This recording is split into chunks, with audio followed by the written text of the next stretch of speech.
Vivek Rajpal joins us. Vivek, a lot of hum and drum is going on this morning about how should one read into this inversion in bond yield. Do you think this is more like an US phenomenon, and frankly the implications of this will not be all that large and profound in the world? This is purely a bond market reaction, and bond market could also be getting it wrong.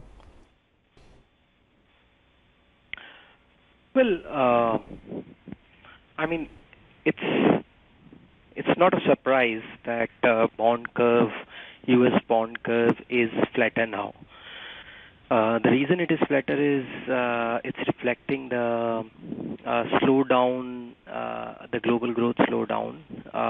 It probably also a reflection of the fact that Fed is towards its end of tightening. So what we are seeing is a flatter curve.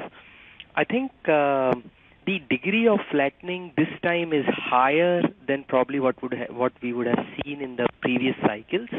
Reason is because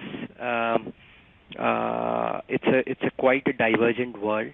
Let me put it this way, that lower yields in Europe and Japan is also putting downward pressure on the longer end of the US curve, which hasn't been really the case in the previous cycles. So overall, a flatter curve at this point of time is not really a surprise. Whether it reflects a bigger deal than global growth slowdown is something that we need to see, but definitely it reflects the slowdown that we are undergoing.